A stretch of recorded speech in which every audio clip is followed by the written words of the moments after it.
क्या बोला आपने? विजय माल्या देश छोड़कर भाग गए थे? क्या बात करते हैं आप? देश छोड़कर भागे थे या फिर किसी की मदद से भागे थे? मैं थोड़ी ना ये बात कह रहा हूं। विजय माल्या ने खुद ही कहा है कि उन्होंने देश छोड़ने से पहले हमारे प्यारे प्रधानमंत्री और उस समय के वित्त मंत्री रहे अरुण जेटली को बताया था। जी हाँ, देखिए, इसमें कोई शक नहीं है कि माल्या ने इससे पहले भी कई बार इस तरह के दावे कर चुके हैं, लेकिन इस बार उन्होंने ऑन स्क्रीन ये बात कही है।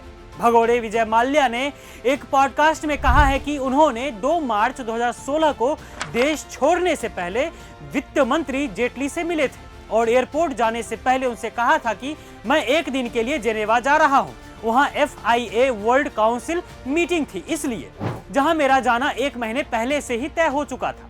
पॉडकास्ट में जब माल्या से पूछा गया कि अरुण जेटली ने तो इस बात से इनकार कर दिया था कि वह आपसे मिले थे, तो इस पर माल्या ने जवाब दिया कि हाँ, इनकार किया था उन्होंने, लेकिन उनसे मेरी मुलाकात विपक्ष के एक नेता ने देख ली थी, जिसके बाद इस बात का भांडा फूटा था और जेटली ने भी फिर इस बात को कबूल भी किया था कि हाँ, माल्या से उनकी मुलाकात हुई थी। माल्या आगे कहते हैं कि मैंने जेटली से कहा, मैं जा रहा हूं जेनेवा में FIA वर्ल्ड काउंसिल मीटिंग के लिए, मैं वापस आऊंगा, प्लीज बैंकों से कहिए कि मेरे साथ बैठे और सेटल करें।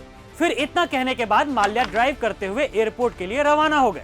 माल्या से आगे सवाल किया गया कि क्या वे भारत से भागना नहीं चाहते थे, तो इस पर माल्या ने कहा कि मैं 32 सालों से इंग्लैंड का स्थायी निवासी हूं, हालांकि मैंने 1998 से नॉन रेजिडेंट दर्जा बरकरार रखा है, इसलिए भारत बार बार आता जाता रहता था।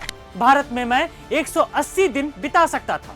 फिर जब मैं जेनेवा चला गया तो भारत के टीवी चैनलों पर चलने लगा कि विजय माल्या तो भाग गया, वह कैसे भाग सकता है, क्या आम लोगों की तरह ही आम फ्लाइट से ही भागा है?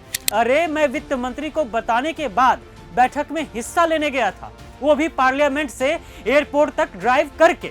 विजय माल्या ने बैंकों के बचे पैसों को लेकर कहा कि मैं अपने विदेशी मित्रों से बात कर रहा था ताकि बैंकों के पैसे उन्हें वापस कर सकूं। मैंने ईडी को बोला था कि मुझे कुछ समय चाहिए, मैं पैसों का इंतजाम कर रहा था।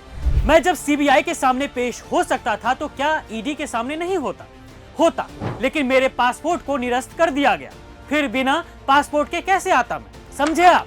भगोड़े विजय माल्या भाई साहब प्रधानमंत्री जी के अच्छे दोस्त अरुण जेटली को बताकर देश से भागे थे, वो भी देश की जनता के 9,000 करोड़ रुपए लेकर। मोदी सरकार में उस वक्त के वित्त मंत्री अरुण जेटली माल्या को आसानी से जाने भी दिए और जब माल्या चला गया तो फिर उसके पासपोर्ट को रद्द करके अपनी झूठी शान भी दिखा दी सरकार ने। वाह, गजब बात है मोदी सरकार की। अब जब विजय माल्या वाले मामले में यह बात निकलकर सामने आ रही है तो सोचिए कि मेहुल चौकसी, नीरव मोदी, ललित मोदी के अलावे जो भारत का पैसा लेकर भागे हुए हैं, वे किस तरह से देश छोड़कर गए होंगे। बात तो वही है कि सच सामने आती है और धीरे धीरे इन सभी कांडों से भी पर्दा उठेगा और तब पता चलेगा कि मोदी सरकार में काम किस तरह से हो रहा है, मोदी सरकार के मंत्री किस तरह से काम करते हैं, किस तरह से डिफॉल्टर बिजनेसमैन, घोटालेबाजों को देश से बाहर भागने दिया जा रहा है।